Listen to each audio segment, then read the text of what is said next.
मोक्ष कोई जन्म मरण से मुक्ति या स्वर्ग की प्राप्ति नहीं है। ये तो केवल एक सीधा सत्य है कि बंधन से मुक्ति। बंधन हकीकत में केवल हमारी एक मनस्थिति है। अर्थात बंधन किसी भी चीज का नहीं है, क्योंकि ये केवल हमारे मन से उत्पन्न धारणा है। काल चक्र है ही नहीं तो हमें कैसे बांध सकता है? न ही कोई कर्म चक्र है। ये सब एक इंटरकनेक्टेड फिनोमिना है जो हमारे एक्सपीरियंसेस से डिफाइन होते हैं, और इन एक्सपीरियंसेस को हम जैसे परसीव करते हैं वे हमें वैसे ही दिखने लगते हैं, और फिर हम उसे वैसे ही जीते रहते हैं। यही हमें मृत्यु चक्र से भी जोड़ देता है। हमने सदैव मृत्यु को बड़ा महत्व दिया है, इसीलिए मोक्ष की कामना प्रकट हो गई।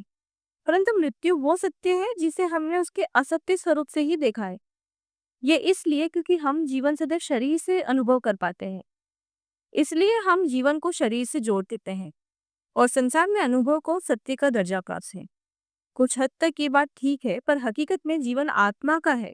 आत्मा ही शरीर के माध्यम से अनुभव करती है, और अनुभव को सत्य का दर्जा इसीलिए तो प्राप्त है।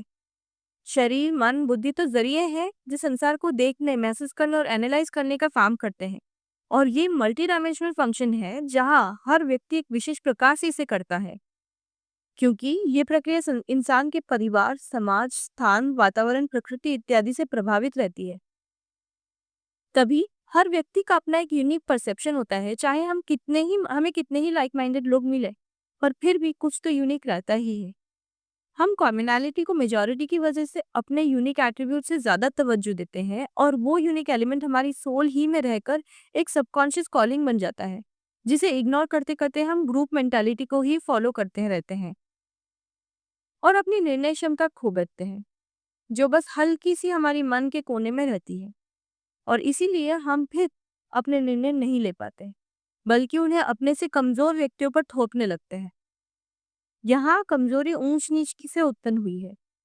जैसे स्त्री पुरुष में ऊंच नीच का भेद, जाति में भेद, धर्म में भेद, समाज में ओहदे का भेद, हैसियत का भेद, रूप का भेद, सोच का भेद, पढ़े अनपढ़े का भेद, खान पीन का भेद, और ये भेद ऊंच नीच बताते हैं।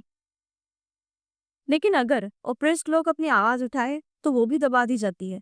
तभी तो ये दबी हुई आवाज एक चीख या शोर का रूप लेती है, जो कभी सिविल रिबेलियन, कभी मूवमेंट्स, तो कभी रिवॉल्यूशन एटसेट्रा के जरिए अपना अपना रास्ता बनाती है।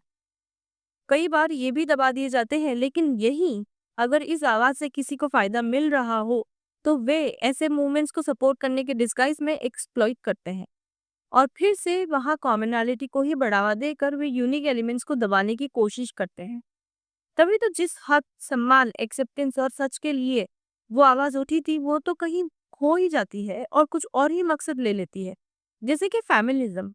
जब फेमिनिज्म आया तब वो उस इक्वालिटी के लिए था जहां वुमेन को एक इक्वल ह्यूमन का स्टेटस और राइट्स भी नहीं थे। रिस्पेक्ट तो दूर की बात है। और आज ये कैपिटलिज्म का टूल बनकर ही रह गई है, जहां इक्वालिटी का नोशन बदल गया। और अब इस फेमिनिज्म के फसाद में हर कैपिटलिस्ट ग्रुप सिर्फ वुमेन को फुल्ली कंज्यूमरिस्ट बनाना चाह रहा है। उसी तरह रेसिज्म, कम्युनलिज्म, कास्टिज्म सब पॉलिटिकल क्लास और कैपिटलिस्ट क्लास के बस टूल्स बनकर रह गए हैं, जहाँ कोई जस्टिस नहीं हो रहा, बस इनके मोटिव्स फुलफिल हो रहे हैं। जैसे कि वॉर, ये कुछ पर्टिकुलर इंडस्ट्रीज का बिजनेस बनकर रह गई है, जैसे कि defence industry, energy sector, medical sector etcetera. और उनका बिजनेस प्रॉफिट में रहे तो वॉर्स होती रहनी चाहिए। उसके लिए लोगों के मन में कॉमनैलिटी ही सही होनी चाहिए, और कोई भी डिफरेंस गलत। और कॉमनैलिटी को बढ़ावा दिया जाता है कई तरीकों से। सबसे बड़े जरिए हैं समाज, धर्म, सरकार, जो हर डिफरेंस को अपने फायदे के लिए यूज करते हैं, सबसे ज्यादा हेट्रेड स्प्रेड करने में। हाँ, ये सब इन कैपिटलिस्ट ग्रुप्स के ही पॉन्स हैं, जो उनके लिए अपने लोगों में ही दूसरों के प्रति हेट्रेड पैदा करते हैं और फ्यूल करते रहते हैं।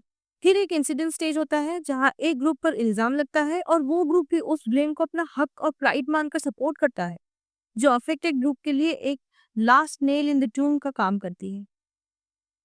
और यही वजह बनते हैं रायट्स, वॉर्स, बैटल्स, कॉन्फ्लिक्ट्स के। अब ग्रुप लॉयल्टी के नाम पर सिर्फ कम्युनैलिटी ही प्रमोट हुई, जहां विक्टिम बने इनोसेंस। लेकिन ऐसे स्टेज इवेंट्स में दोनों ही ग्रुप विक्टिम हैं। मर तो दोनों ही गुटों के लोग रहे हैं, और फायदा किसी और का हो रहा है। दुश्मन तो इनमें से कोई है ही नहीं, बस एक छोटा सा तीर जो हमारी इंसानियत खत्म कर नफरत भर देता है। तो ऐसी लॉयल्टी जहाँ इंसानियत ही नहीं, वो अधर्म है, और उसे करने वाले सभी काफिर, चाहे वो किसी भी भगवान को मानते हो। तो अब मोक्ष तो लाया ही जाएगा।